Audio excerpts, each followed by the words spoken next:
I don't believe in fairy tales about chakras or energy or the power of belief. A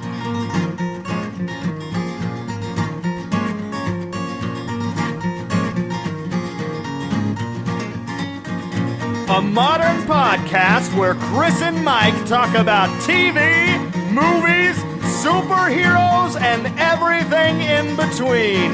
It's time for Superhero Slate. Hello and welcome to Superhero Slate, the show where we run down the latest superhero entertainment news. We love TV, movies, and superheroes, so let's talk it all out. My name is Chris Dillard. And my name is Mike Royer.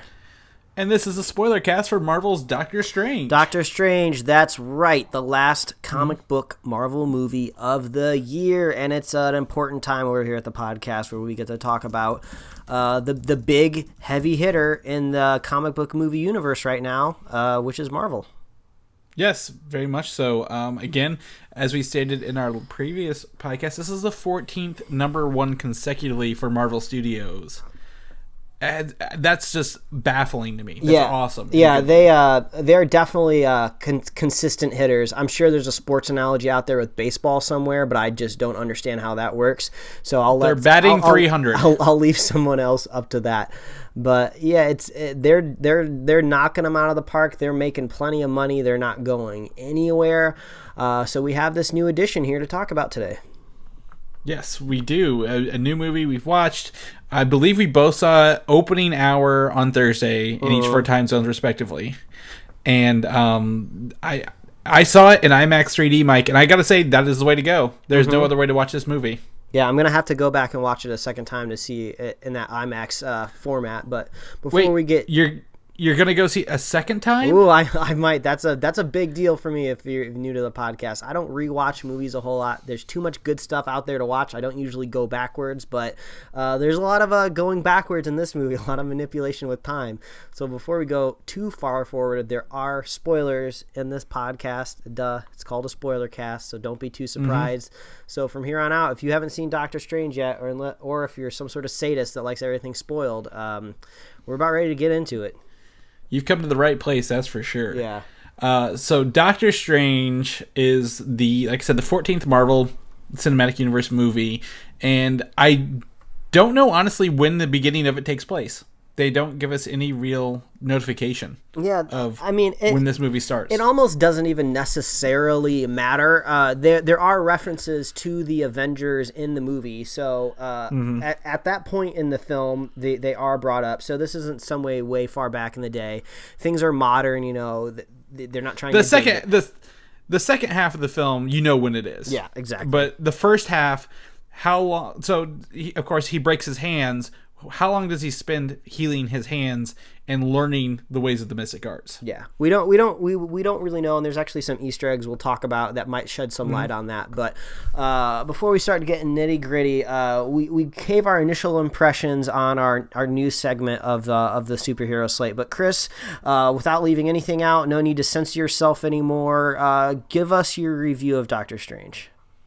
So, Doctor Strange, I like Doctor Strange. I don't love Doctor Strange, is really the way I have to word this. Because I think it is a good movie, a good addition to the Marvel Cinematic Universe. However, I think they played it safe. And to me, I really wanted to see something a little more out there with a little more stakes than we did in this one. I see what you're saying. Because by the end of this movie, we know Doctor Strange is going to live to see the next one.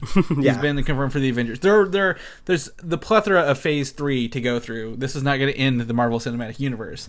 So at times, I felt that it was safe. Like, no one was going to get hurt. Nothing really was going to happen to change the Cinematic Universe until that time gem popped into play. Yeah. I really enjoy it. The more I think about it, the more I enjoy the third act. We talked about it earlier. The more I think on it, the more I really enjoy the third act. But getting to that is almost beat for beat Iron Man 1. Yeah, and it's also pretty beat for beat with the animated movie, if you saw that too. It was on Netflix at one point in time back in the day. I don't think it is anymore. But yeah, there's not a whole lot of surprises along the way of him becoming Doctor Strange. Yeah, it's very, very, very safe, like I said. But at the same time, I enjoy the soundtrack of this movie, probably more so than most other films.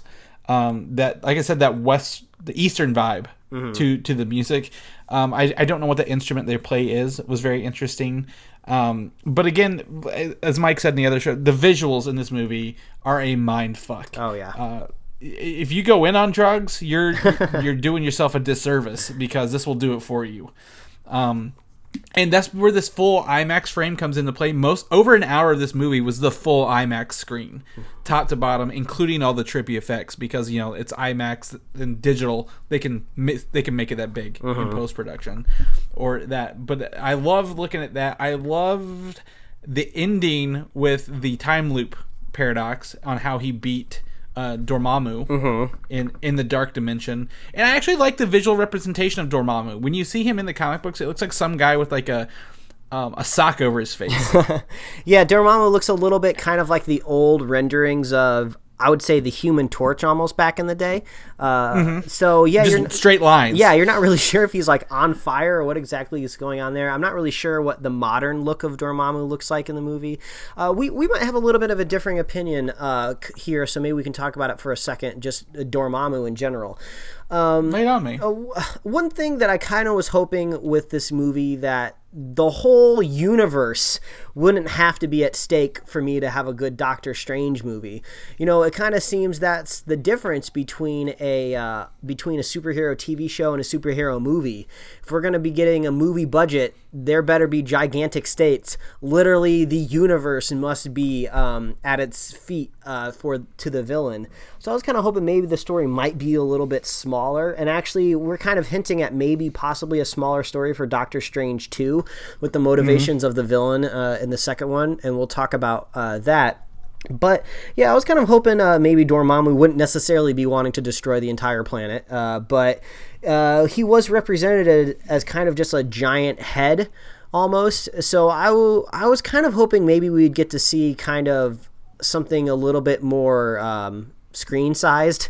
Maybe we could see his limbs and his feet and stuff. Maybe he would kind of go toe to toe with Doctor Strange, maybe throwing some punches. I mean, I'm sure some people out there don't really care either way, but because we got a lot of that awesome sorcery fighting with the humans already. I'm going to disagree, because this is one of the few Marvel films where the character, well, I guess since Iron Man, since the hero outwitted the bigger, more powerful villain. I think the way he dismantled Dormammu was awesome. That's one thing that I did appreciate. We didn't just have some sort of slugfest at the very, very end.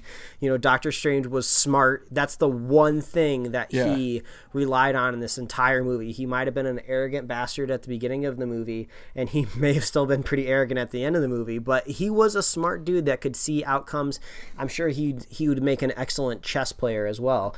So yeah, he understood, and he sacrificed himself at the end. He was willing to put himself in that time loop forever. But yeah, I love the way that they did it. It wasn't necessarily just a big sky beam, but it would have been nice to maybe to see Dormammu kind of in from head to toe, just so he didn't just see so disembodied, so impersonal. I guess I was expecting a character whose job was to eat universes and connect and transform things into the dark dimension. Maybe we get to see a little bit more around his corners and edges, but I'll let it slide. Not the biggest deal, because I did like the creative way that they dealt with him at the end. Yeah, well, I think he kind of reminded me of maybe Marvel's current, maybe their Galactus, if you will. Since they don't have a Galactus, this is what their Galactus would look like. Yeah, I could see the Eater of Worlds. Yeah. But I'm also glad they didn't kill him. Like, they didn't off him. He can definitely come back later and give you that form that we saw. Because, he's still on the board. He's not off the table. The other characters are... as is tradition, Caecilius was probably killed, most likely killed. He won't come back. But I did enjoy their matter weapons that they created. Their daggers and swords they created in that thin, translucent layer. Because actually, there were times in this movie where I was like, oh my god, I don't know what kind of damage they can do because I cannot see their weapons. And especially in the fight in the Sanctum Sanctorum in with Strange versus Caecilius and his two disciples. Like it kind of had me on the edge of my seats a little bit. Yeah, that was actually something I really enjoyed about the movie, was that fight, because we were kind of talking before this movie came out. We were wondering how long it would take Doctor Strange to kind of catch up and be the Sorcerer Supreme, and actually he never became the Sorcerer Supreme. He never did. Congratulations, Marvel, for not pulling that gun. Yeah, which was great, because I saw it coming from a mile away when they said, like, oh, we don't have a Sorcerer Supreme anymore. Who's going to be the next Sorcerer Supreme? And I'm just like, oh, well, I guess they're just going to make it him. And they didn't. So I was just like, oh, I guess what I saw out there in the distance wasn't what I thought was going to happen. So I thought that was pretty cool. But that fight was really awesome, because you had Doctor Strange, who was he was a novice. You know, he had the game set on easy for him for the longest time. And now he was playing it in the advanced options, and it was difficult for him, and you were like, what's gonna happen to him? He is outclassed by every aspect of the people that he's fighting. You know, he barely knows how to make a little string to protect himself. I actually thought it was pretty humorous, where he was in New York and he was kind of looking over that banister, you know, getting ready to fight, and he just kind of makes that little string of magic, and I was just like, oh, dude, you're going to get fucked up. They're going to destroy you. And so I thought that was cool, seeing him get thrown around and destroyed. He tried his best to be clever, because that's kind of his superpower, is to be clever, and he trapped some of those people in different parts of the world, like the desert and stuff, through those magic doors. I thought that was cool. I thought they brought his cloak pretty cleverly into the world, where, like, he didn't just go up to it and go like, oh, there's a cool cloak, I'm gonna put it on. He had to be fucking smashed through the display case for it to even become part of him. Oh, so, and it actually, the way it like defended him and like had its own personality and was able to whoop ass by itself was really, really awesome. Yeah. It very much like Iron Man's kind of AI. Like, it was like a Jarvis without a voice. Yeah. At times, which is cool. I like the cape. I think it added personality to it, and he just doesn't fly because he can. Yeah, exactly. Kind of deal. So I really enjoyed that fight. It's kind of cool seeing a character that doesn't know everything get his ass beat, but, you know, tries to find a way out of it. That's kind of what we want to see in a hero story in general. But I think we can kind of use that to come back around just in general to talk about the magic in this movie, because this is brand new to the Marvel Universe. It's been rooted in some sort of version of science for years here, where it was either some sort of gamma ray thing, or, you know, maybe mutation over on the Fox side of things, or some sort of super soldier serum, you know, advanced technology. This is magic. This is a whole nother world, and I actually thought we were brought into it pretty well. I thought Tilda Swinton played a good Ancient One. Obviously, it didn't really matter who ended up being in that role so much, because the Ancient One died before the movie was over. So who knows if we would, as is tradition. Yeah, who knows if we would have ended up getting that Eastern casting, you know, would have been a good idea, because your character just would have been killed off anyway. So maybe that's kind of led into the decision of picking Tilda Swinton, but. I mean, that might be, but I mean, at the same time, I mean, she was wittier than Strange was at times, but also had that underlying, like, I am using the dark power for my own good kind of thing, that reveal that came later. Yeah.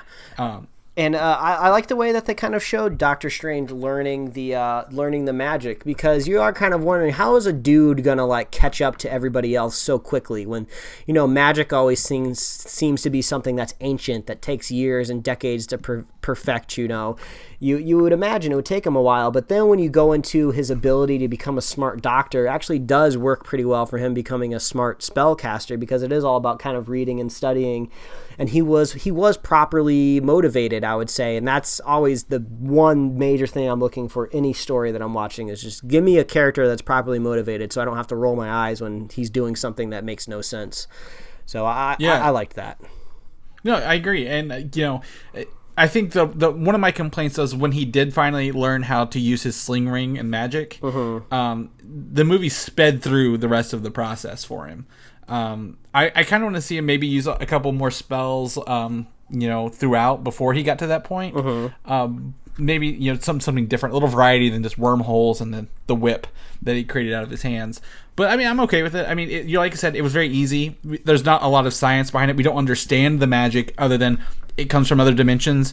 So the methodology works. It's not confusing. Most people will get it. It's very well done. And I look forward to see him using more spells and different powers because, I mean, without the Sorcerer Supreme, he's probably learning some of those more powerful spells in those locked away books that we saw in those shelves. Yeah, exactly.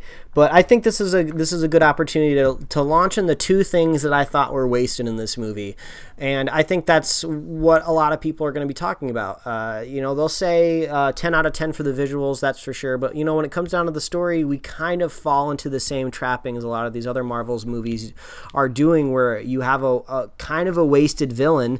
I mean, he was just there just for the sake of being the bad guy. Obviously, he was kind of under the thumb a little bit of Dormammu, but still not too interesting.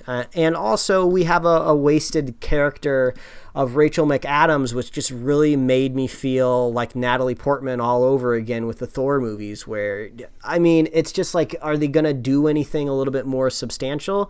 Actually, Rachel McAdams, I would say, did even less. I mean, she was just there to kind of be able to tell Doctor Strange's story a little bit more before he became the Sorcerer. So I'm not saying she necessarily needed to be in the whole movie, but it just seemed like she didn't really have much to do besides save him when things got dangerous.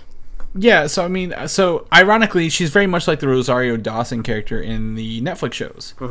Before the Luke Cage series, of course, when she had a more leading role. Because Christine Palmer, played by Rachel McAdams, had her own series called Night Nurse, a comic book series, where she healed superheroes. And she had no ties to Doctor Strange. So maybe they are leading her up to be more of a nurse for superheroes later on, because I think Doctor Strange is going to take over the cinematic universe, at least till his contract's up. And using Rachel McAdams as maybe his Pepper Potts a little bit more, but less in distress, might be interesting. Yeah, I mean, Pepper Potts is really the ideal way to kind of bring in that non-superpowered love interest into the Marvel movies. She worked out really, really well. I don't know if Gwyneth Paltrow, aka the Goop, is going to be coming back anytime soon into the Marvel movies, but I thought she worked really, really well. So I'm hoping maybe we can get something like that with her in the future. But yeah, so those are just kind of like two components that I wished we had a little bit more development on, but it's kind of at the same time I'm not surprised. We haven't had the best villains in the Marvel universe, but we kind of had an after credits scene that makes me a little bit more excited for Doctor Strange too.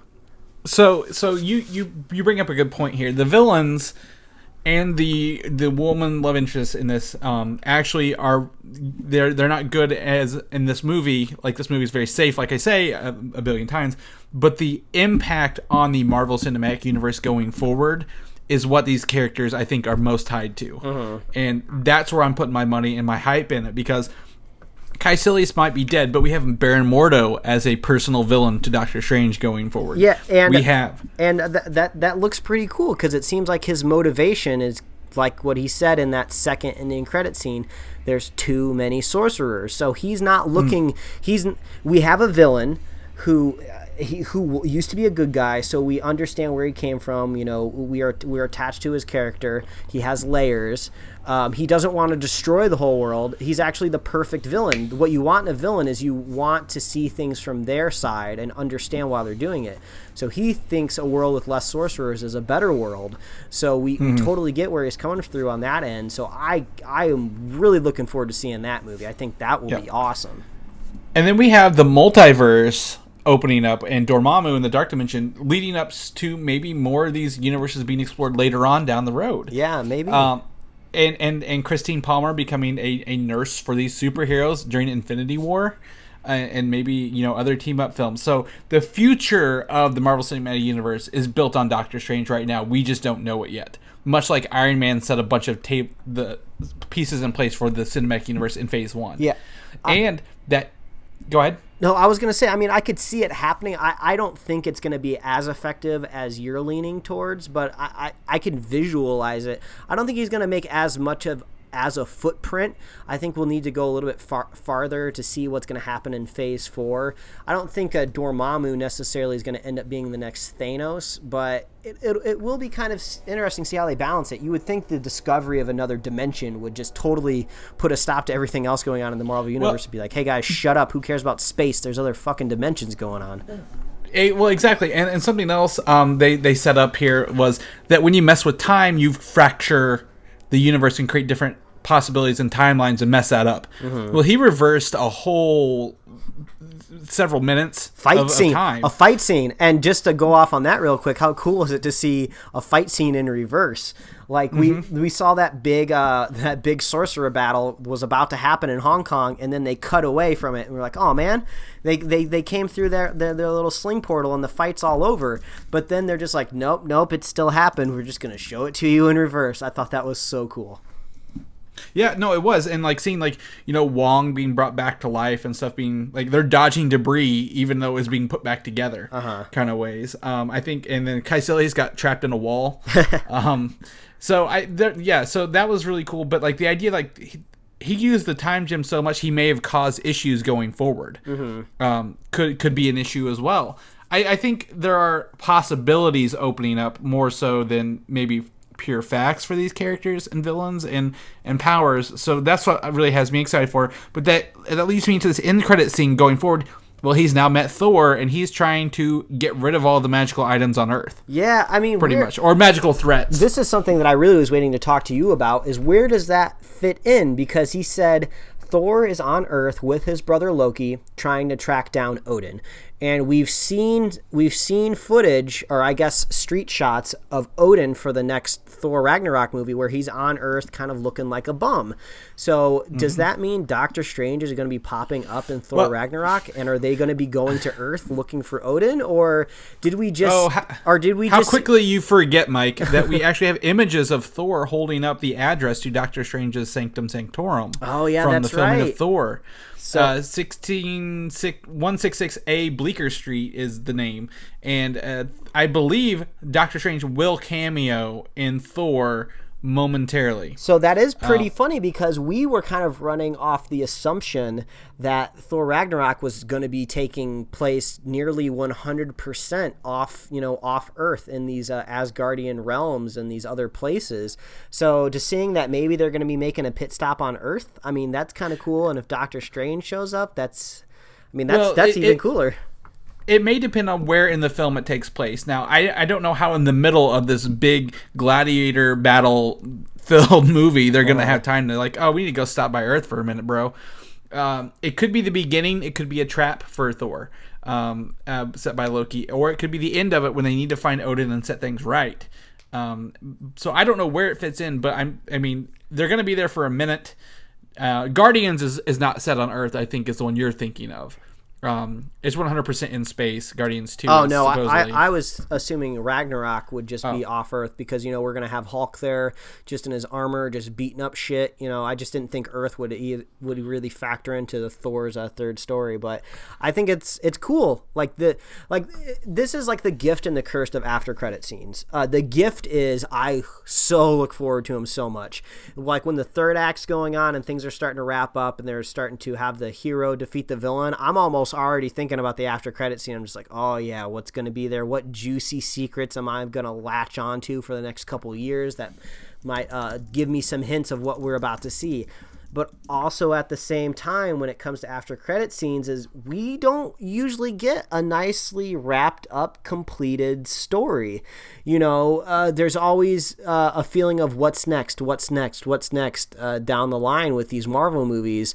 So I can't remember the last time I watched a nice in a bow superhero movie. I mean, maybe the Nolan Batman movies were kind of tied off with a nice bow, like where each movie could stand on its own relatively well. So yeah, when we're in these big franchise movies, you never really get that sense of completion with each film. You feel like if you're about to sit down on a weekend and you're just like, oh, I just want to watch one of the Marvel movies. Well, it's not quite that simple. After you watch one of them, do you need to make more time to watch 5 more of them?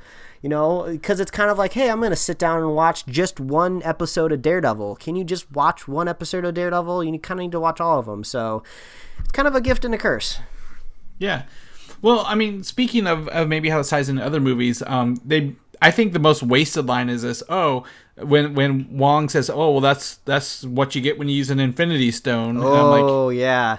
I forgot. That's a really wasted line. But at the same time, I was watching this whole movie and I had forgotten about the existence of Infinity Stones. They just haven't popped up in a while. There wasn't one in Civil War, so they were just kind of in the back. They were just filed deeply in my mind filing cabinet. So at the end of the movie, when they're just like, "Oh, Infinity Stone," I was just like, "Whoa!" I totally forgot that we were supposed to be on the lookout for those.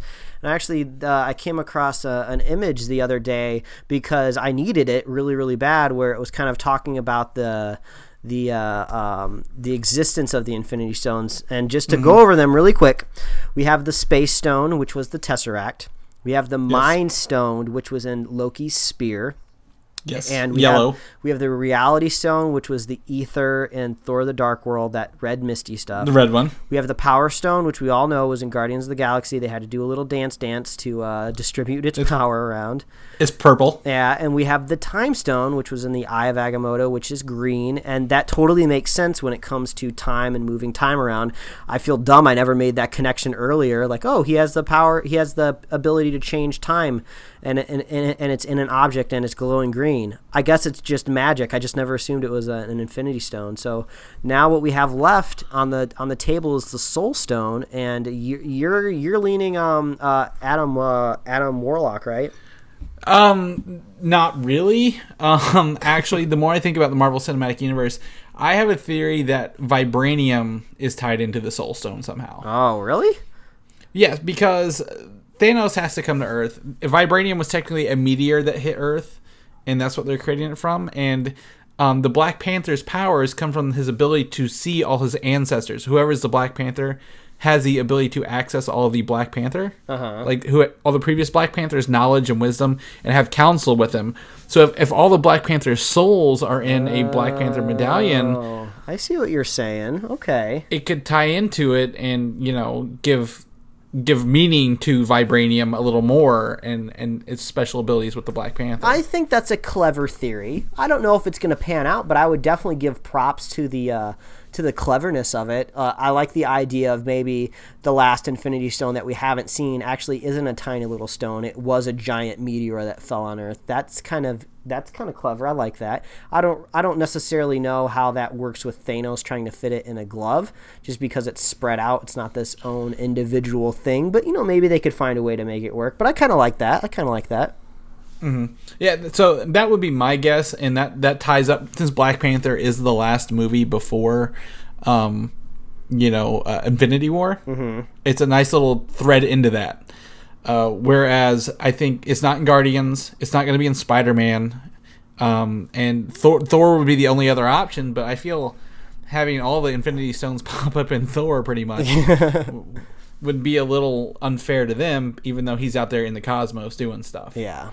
So, but I don't know. I honestly don't know at this point. Yeah, but we'll see. This movie had lots of interesting things pop up into it, and I think before we can jump off of this spoiler cast of Doctor Strange, we can talk a little bit about the Easter eggs, and one that I kind of question I gave to you earlier that we were trying to figure out was just before Doctor Strange crashes his car, he gets a couple prospective patient calls on the phone. Which you should not be texting and driving, looking at screens. They even gave you a little public service announcement at the very end of the movie. Mm-hmm. I don't know if you saw that said, "Don't be distracted and drive. You could literally kill yourself." But I actually thought, hey, if I drive off a cliff, I might become a wizard. So that might work out well for me. Who knows? But I was looking into a little bit before we started recording here. There was mention of a Marine with spinal cord injury. Correct. The first thing that popped into my head, just because I couldn't quite remember, I thought maybe that could be Diamondback from Luke Cage, because he was kind of also in an exosuit that they brought up, but I don't think that's really it. I felt really stupid when people were just like, no, it's actually probably War Machine. Because that was an exosuit, and he, was damaged from the waist down with that stuff. People are saying chronologically that might not work out. So it is not Rhodes. Rhodes. So they say Marine Colonel. Rhodes was an Air Force Colonel. Okay. Rose is like 45 to 49 in the movies, and this was 35 years old. Now, this ties into my very first thing we started with the podcast. We don't know when the beginning of this takes place, but Civil War happens in real time, essentially, is when Civil War happens. So he would have been 40-something when he got hit by Vision. Oh, I see what you're saying. So there's no way to tie those up. However, the theory is this is the test pilot from Iron Man 2, like you said. Did you say that? Yes? No, but that is one thing I was going to... You're reading my mind over here with that mind gem. But yeah, some people were saying that it could be Hammer Tech, possibly trying to make some more suits. And we did see Hammer Tech pop back up in Luke Cage, so maybe they're trying to find a way to resurface Hammer. I don't know if there's a possibility of an Iron Man 4. I don't think so, but maybe they're trying to bring Hammer back to the universe. Justin Hammer was in the one-shot from Iron Man 3, All Hail the King, which is actually in Seagate Prison where Luke Cage was held. Oh, so cool. There's a bunch of Luke Cage tie-in stuff there, but I think it's that Marine colonel who was with Hammer, who got his spine crushed by the experimental armor. Oh, I see what you're saying. So that's where you kind of place that timeline of the movie there. And Doctor Strange broke his hands in 2010 and has spent 6 years getting his hands operated on and healing and operating on and healing and learning magic along the way. And wasting all of his money. And then we had, for some reason, I feel like they mentioned 3 patients, but I can only remember that one and this other one that had that was struck by lightning and had an electrical implant in their brain or something. Yeah, to control schizophrenia. Yeah, I haven't heard too many theories. Some people said maybe Captain Marvel. I don't know if Captain Marvel has anything to do with schizophrenia. No. So there is not. The biggest thing with that is they say Captain Marvel is a guest because they know they have to change the creation of Captain Marvel in the comic because they said it was too much like Green Lantern, so they changed it. And Captain Marvel has this mode called binary she transfers into whenever she gets really angry. And like she kind of might have schizophrenia, maybe. Oh, okay. But she doesn't have a chip and was not struck by lightning, as far as we know. It's hard for me to imagine that getting struck by lightning will give you all of those powers. I mean, that might work on the CW. It worked on South Park.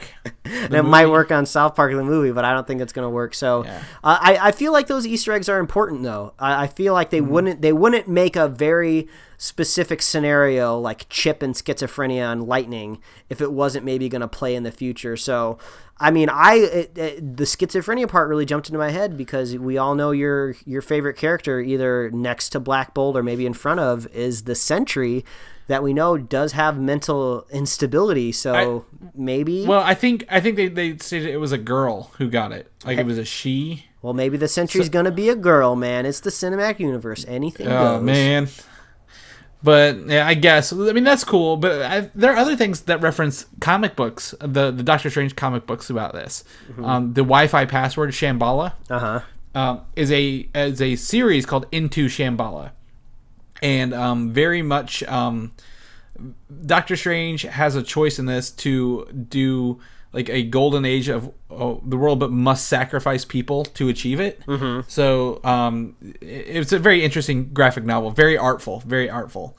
And also the scene where he's floating over his body while she's operating on it is from a series Doctor Strange called The Oath, which is like I think mid-2000s. Yeah, and I saw some of those comic book pages, and it looks like they almost used them as direct references to make the scene. So that was kind of cool. So I think if you're a hardcore Doctor Strange fan out there who's reading the comic books, there's a lot to appreciate in this movie. And I think the last thing we can talk on before we exit this spoiler cast is the Stan Lee cameo was pretty funny. Well, that is. I enjoyed. That was actually ruined for me in the 15-minute preview. See, that's okay. Why I don't go to them, man. But I don't get my kicks on Stan Lee. However, this is probably the shortest time into a movie I've ever heard them say the title of the movie. Oh, okay. Because his name is Doctor Strange, Mr. Doctor Strange. Well, that is strange. I actually want to go back to one more item. They talk about whenever he's fighting Mordo, he uses the wand. Or the staff of the Living Tribunal. The Living Tribunal is the second most powerful character in the Marvel comic book universe.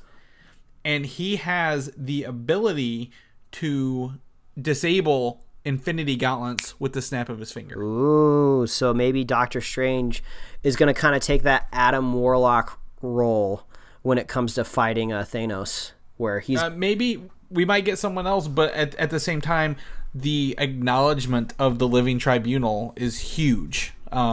If for at least comic book fans, will they translate that directly? I doubt it. But he did. I believe he fixed everything the Infinity Gauntlet did in the Infinity Gauntlet storyline as well. So the Living Tribunal was definitely a big name drop for at least the upcoming Infinity War film. So yeah. At the end of the day, I like the movie more talking over it with you than mulling it over in my mind. Yeah, if I'm going to be honest. Yeah, there's a lot to take out of this movie. I mean, to button things up here, which I wish some more of the Marvel movies would do. Overall, I think it's a really solid film. Like you said, they played it safe. There's, I think, some room to make the Marvel Universe grow when it comes to storytelling. I feel like we kind of saw this movie already a little bit with Iron Man, but we got a lot of really impressive visuals that carried us along the way.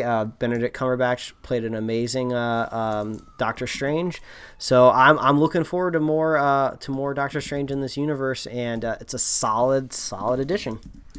I agree. Again, like we said earlier, it's better than Ant-Man in terms of standalone movies, but I don't know if it's the best of them all. No, so, like you said, it's not top 3, but it is in the upper half of the 14 films we've got to watch. Oh yeah, for sure. So. The movie is gonna graduate with honors. It's got a solid GPA. Might not be going to Harvard like the Winter Soldier will, but it's definitely going to be going to a good school. Yeah, I agree. I'm really looking forward. I want to go back and watch it again. I think I really need to watch it again. Maybe sometime this week. Hit an afternoon showing, or maybe next weekend. But definitely worthy of a second watch, and IMAX 3D would be my suggestion. Yeah, hell yeah, man. So, in the meantime, Mike, are you going to do any Doctor Strange comic books or comics? Hey, you never know. Whatever cheeky, dumb idea I can make funny, yeah, I just might. And if you want to see that, you can follow me at Mike Royer Design on Twitter and Instagram, and you could read my webcomics at pickledcomics.com. People might not know this, but Chris already snagged his Doctor Strange pop vinyl exclusively from the Comic-Con line. So maybe if you want to see a picture of that, where can they see it? I definitely have probably 6 Doctor Strange vinyls right now. So you can definitely check that out on Twitter at Valdan, VALDAN. I talked a little bit about the movie on my other podcast, Filmside Chats, this week, so you can listen to a little bit over there. And read my review on Comic UI. I don't think I posted it yet because I'm having database troubles with our websites today. Oh. So, yeah, definitely some tech-filled issues. Maybe we just need magic to solve all this. Yeah, you just need the Wi-Fi password. We do. And if people want to know about all the other magic we do, where can they do that at? Well, the best place to find all of the places that we host our little show here is superheroslate.com. That is where you can find all the outlets. We host this show. We're on iTunes, YouTube, Google Play Music, SoundCloud, Stitcher, Tumblr. Subscribe and get us right in your email inbox, and like us on Facebook and follow us on Twitter. If you're a fan of the show, you can leave us a review wherever you listen to this production, and we really appreciate that. And if you're a super fan of the show, if you're a super sorcerer supreme, consider sharing us with a friend. Share the show with a buddy, and we'll be here every week and every major comic book movie release to spoilercast the hell out of it and tell you what we thought. Yes, I do have to give props to superfan Jim Mintier making a Sorcerer Supreme joke, saying it's different than a sorcerer because it adds extra cheese, lettuce, and sour cream for $1.99 more. So I don't know if too. There's usually tomatoes in there. Tomatoes. I don't know if it's original, Jim, but you have me lolling in real life. So tickling the ribs there. That's right. Well, Mike, I've made enough magic with you today. 2 shows down. Oh yeah. If you know what I mean. So we're gonna get out of here, and we'll catch you guys on our regular scheduled programming next week. All right. Bye, everybody. Thanks for listening, and don't forget to subscribe. Bend over, and I'll show you the third eye.